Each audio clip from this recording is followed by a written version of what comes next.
പ്രിയമുള്ള സഹോദരങ്ങളെ, നമസ്കരിച്ചാൽ കിട്ടുന്ന പ്രതിഫലം എന്തെന്നറിയൂ? തഹജ്ജുദ് നിസ്കരിച്ചാൽ കിട്ടുന്ന പ്രതിഫലം എന്താ? അള്ളാഹുവിന്റെ റസൂൽ സല്ലല്ലാഹു അലൈഹി വസല്ലമ തങ്ങൾ പറയുന്നു, തഹജ്ജുദ് നിസ്കാരം മുൻഗാമികളുടെ ചര്യയാണ്. മുൻഗാമികളുടെ ചര്യയാണ് തഹജ്ജുദ് നിസ്കാരം. മഹാന്മാരായ അള്ളാഹു ഇഷ്ടപ്പെടുന്നവരുടെ അടയാളമാണ് തഹജ്ജുദ് നിസ്കാരം. 1. 2, അല്ലാഹുവിന്റെ പ്രവാചകൻ സല്ലല്ലാഹു അലൈഹി വസല്ലമ തങ്ങൾ സഹാബത്തിനോട് പറയുന്നു, സഹാബാ, നാളെ പടച്ചവന്റെ കോടതിയുണ്ടല്ലോ.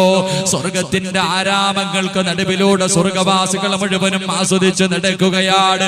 പടച്ചവൻ അല്ലാഹുവിന്റെ പ്രവാചകൻ പറയുകയാ, സ്വർഗത്തിലെ ഏറ്റവും വലിയ അനുഗ്രഹമുണ്ടല്ലോ, സ്വർഗത്തിലെ ഏറ്റവും വലിയ അനുഗ്രഹം അത് അല്ലാഹുവിന്റെ ലിഖാഹ് കാണലാണ്, പടച്ചവൻ കാണലാണ്. അല്ലാഹുവിന്റെ റസൂല് പറയുന്ന, സഹാബത്തേ,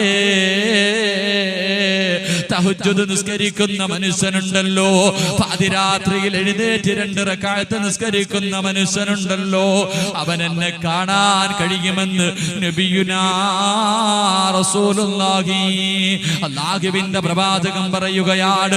തഹജ്ജുദ് നിസ്കരിക്കുന്ന മനുഷ്യനുണ്ടല്ലോ, നാളെ പടച്ചവന്റെ സ്വർഗത്തിൽ കടന്നു ചെല്ലുമ്പോൾ അല്ലാഹു തന്റെ മറയെടുത്ത് അങ്ങോട്ട് മാറ്റുകയാ.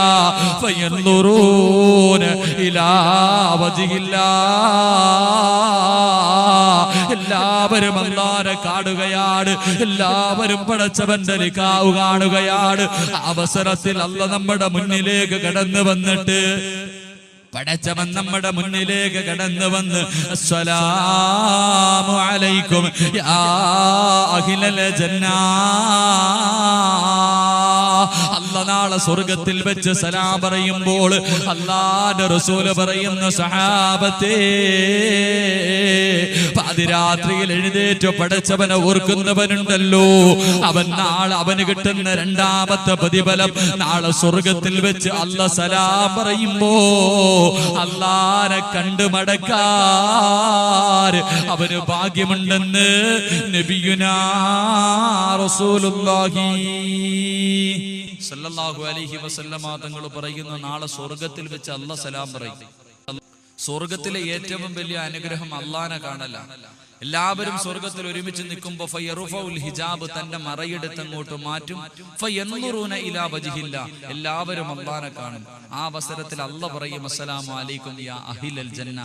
സലാം പറയുമ്പോൾ അല്ലാഹുവിനെ കണ്ടുകൊണ്ട് മടക്കണമെന്ന് ആർക്കെങ്കിലും ആഗ്രഹമുണ്ടെങ്കിൽ നീ തഹജ്ജുദ് നിത്യമായി നിസ്കരിച്ചാൽ മതി എന്ന് നബിയുനാ റസൂലുള്ളാഹി സ്വല്ലല്ലാഹു അലൈഹി വസല്ലം. 3ാമത് തഹജ്ജുദ് നിസ്കരിച്ചാൽ കിട്ടുന്ന പ്രതിഫലം, 3ാമത് തഹജ്ജുദ് നിസ്കരിച്ചാൽ കിട്ടുന്ന പ്രതിഫലം എന്താ? മഹാനായ റസൂലുള്ളാഹി സ്വല്ലല്ലാഹു അലൈഹി വസല്ലമ തങ്ങൾ പറയുന്നു, നിന്റെ ഹൃദയത്തിൽ ചെയ്തു പോയ പാപത്തിന്റെ കറകൾ മാറും, പാപത്തിന്റെ കറകൾ മാറും. എത്ര വലിയ കൊടുംപാപം ചെയ്തവനാണെങ്കിലും, എത്ര വലിയ അപരാധം ചെയ്തവനാണെങ്കിലും, എന്റെ പ്രിയമുള്ളവരെ, നിങ്ങളുടെ ജീവിതത്തിൽ വന്നുപോയ സർവ്വ പാപവും അല്ലാഹു പുറത്തു തരും. നിങ്ങളുടെ പാപത്തിന്റെ കറ മാറുമെന്ന് നബിയുനാ റസൂലുള്ളാഹി സ്വല്ലല്ലാഹു അലൈഹി വസല്ലം. ഹൃദയം കറുത്തുപോയത് കൊണ്ടാ, പാപങ്ങൾ അധികരിച്ചത് കൊണ്ടാണ് ഗൾഫിൽ നിന്ന് മടങ്ങി വന്ന ഭർത്താവിന് ഉറക്കഗുളിക കലക്കി കൊടുത്തിട്ട് അയൽവാസിയുടെ വീട്ടിലേക്ക് പാതിരാത്രിയിൽ എന്റെ പ്രിയപ്പെട്ട മുസ്ലിം പെണ്ണിറങ്ങിപ്പോയത്. അതുകൊണ്ടാണ് കാമുകന്മാരുടെ കൂടെ ഒളിച്ചോടുന്നത്. 10 മാസം ഗർഭം ധരിച്ച് മരണവേദനയുടെ വേദനയും സഹിച്ച് പ്രസവിച്ച തന്റെ പൊന്നുമകളെ കഴുത്ത് ഞെരിച്ചു കൊല്ലാൻ എന്റെ മുസ്ലിം പെങ്ങന്മാര് തയ്യാറാകുന്ന അതുകൊണ്ടാ, പാവങ്ങൾ അധികരിച്ചു പോയത് കൊണ്ടാ, ഹൃദയം കറുത്തുപോയത് കൊണ്ടാ, മൃഗത്തിനെക്കാൾ അധപ്പതിച്ച ജീവിതം നയിക്കുന്നത് കൊണ്ടാ. എന്റെ പ്രിയമുള്ളവരെ, എത്ര വലിയ പാപം ചെയ്തവനും അല്ലാഹു പുറത്തു തരും. അല്ലാഹു എത്ര വലിയ കൊടും പാപം ചെയ്തവനും അല്ലാഹു പുറത്തു തരും. എന്റെ പ്രിയമുള്ളവരെ, ലോകത്ത് ഏറ്റവും കൂടുതൽ പാപം ചെയ്ത വ്യക്തി ആരെന്നറിയും? ലോകത്തൊരു മനുഷ്യനും ചെയ്യാത്ത ഏറ്റവും വലിയ പാപം ചെയ്ത മനുഷ്യന് പോലും അല്ലാഹു പുറത്തു കൊടുത്തു. അത്ര വലിയ പാപമൊന്നും നമ്മൾ ആരും ചെയ്തിട്ടില്ലല്ലോ. എന്റെ മുന്നിൽ നിൽക്കുന്ന നിങ്ങളാരും അത്രയും വലിയ കൊടുംപാപമൊന്നും സ്വപ്നത്തിൽ പോലും കേൾക്കാത്ത പാപം ചെയ്ത മനുഷ്യന് പോലും അല്ലാഹു പുറത്തു കൊടുത്തു. മഹാനായ റസൂലുള്ളാഹി സ്വല്ലല്ലാഹു അലൈഹി വസല്ലമ തങ്ങൾ അല്ലാഹുവിന്റെ പ്രവാചകൻ വീട്ടിൽ കിടക്കുമ്പോ മഹാനായ ഉമർ ഇബ്നുൽ ഖത്താബ് റളിയല്ലാഹു തആല അൻഹു കരഞ്ഞുകൊണ്ട് ഓടി വരികയാണ്. അല്ലാഹുവിന്റെ റസൂലിന്റെ വീടിനകത്തേക്ക് ഓടി വന്നു. മഹാനായ പ്രവാചകൻ സല്ലല്ലാഹു അലൈഹി വസല്ലമ തങ്ങൾ ഉമർ ഇബ്നുൽ ഖത്താബ് റളിയല്ലാഹു തആല അൻഹുവിനോട് ചോദിച്ചു, എന്തേ കരയണേ, എന്തേ നീ കരയണേ?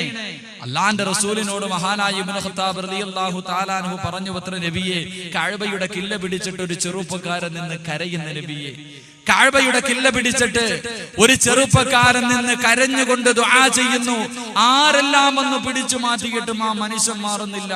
ആ പാവപ്പെട്ടവന്റെ ദുആ കണ്ടപ്പോൾ എനിക്ക് കരച്ചിൽ വന്നു എന്ന് മഹാനായ ഉമർ ഇബ്നുൽ ഖത്താബ് റളിയല്ലാഹു തആല അൻഹു പ്രവാചകനോട് പറയുമ്പോൾ അല്ലാഹുവിന്റെ റസൂലദാ ഉമറിനോട് പറഞ്ഞു, ഉമറേ, ആ ചെറുപ്പക്കാരനെ വിളിച്ചു കൊണ്ടുവാ ഉമറേ. ആ ചെറുപ്പക്കാരനെ വിളിച്ചു കൊണ്ടുവരാറ് അല്ലാഹുവിന്റെ പ്രവാചകന്റെ മുന്നിലേക്ക് കഅബയുടെ കില്ല പിടിച്ചിട്ട് പൊട്ടിക്കരയുന്ന ചെറുപ്പക്കാരനെ വിളിച്ചു കൊണ്ടുവരികയാണ്. ആ അവസരത്തിൽ അല്ലാഹുവിന്റെ റസൂലുണ്ടല്ലോ, ആ മനുഷ്യനോട് ചോദിക്കുന്നു, എന്ത് പാപമാ നീ ചെയ്തത്? എന്തിനാ കഅബയുടെ കില്ല പിടിച്ചിട്ട് കരയുന്നതെന്ന് ചോദിക്കുമ്പോൾ അല്ലാഹുവിന്റെ പ്രവാചകനോട് പറയുന്നു, യാ റസൂലല്ലാഹ്, എന്റെ ജീവിതത്തിൽ ഒരു പാപം ഞാൻ ചെയ്തു നബിയെ, ആ തൗബയ്ക്ക് വേണ്ടിയാണ് നിന്ന് കരയുന്നതെന്ന് പറയുമ്പോൾ അല്ലാഹുവിന്റെ പ്രവാചകൻ ചോദിക്കുകയാ, എന്ത് പാപമാ ചെയ്തത്? ആ മനുഷ്യൻ പറയുന്നു, നബിയേ, ഇന്ന് വരെ ഒരു മനുഷ്യരോടും ഞാൻ പറഞ്ഞിട്ടില്ല, പടച്ചവന്റെ മുന്നിലല്ലാതെ ഒരു മനുഷ്യരോടും ഇന്ന് വരെ ആ പാപത്തെ കുറിച്ച് ഞാൻ പറഞ്ഞിട്ടില്ല. പക്ഷേ പ്രവാചകരാ ചോദിക്കുന്നത്, അതുകൊണ്ട് അല്ലാഹുവിന്റെ റസൂലിനോട് പറയുകയാണ്, യാ റസൂലല്ലാഹ്, എന്റെ ജോലി എന്തായിരുന്നെന്നറിയുമോ നബിയേ?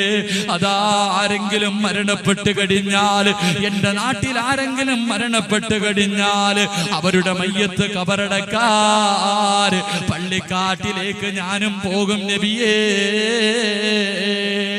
കബർ കുടിക്കാൻ ഞാനും കൂടും നബിയേ, കബറടക്കാൻ ഞാനും കൂടും നബിയേ. കബറടക്കിയിട്ട് എല്ലാവരും മടങ്ങി പോകുമ്പോൾ ആ കബറടക്കിയ സ്ഥലം ഞാൻ നോക്കി വെക്കും നബിയേ. പാതിരാത്രി കടന്നു വരുമ്പോൾ, പാതിരാത്രി എത്തിക്കഴിയുമ്പോ, എല്ലാവരും കടന്നുറങ്ങി കഴിയുമ്പോ, യാ റസൂലല്ലാഹ്, എഴുന്നേറ്റ് പള്ളിക്കാട്ടിലേക്ക് പോകും നബിയേ. ആ പള്ളിക്കാട്ടിലേക്ക് കടന്നു പോയിട്ട് ആ കബർ ഞാനങ്ങ് മാന്തും നബിയേ. എന്നിട്ട് ആ മയ്യത്തിന്റെ ശരീരത്തിൽ പൊതിഞ്ഞിരിക്കുന്ന 3 കഷ്ണം കഫൻ തുണിയുണ്ടല്ലോ, അതാ ശരീരത്ത് നിന്ന് ഞാൻ അടിച്ചെടുക്കും നബിയെ. മോട്ടിച്ചു കൊണ്ടുപോയി പട്ടണത്തിൽ കൊണ്ടുപോയി വിറ്റിട്ട് അതുകൊണ്ട് ജീവിക്കുകയാണ് നബിയേ.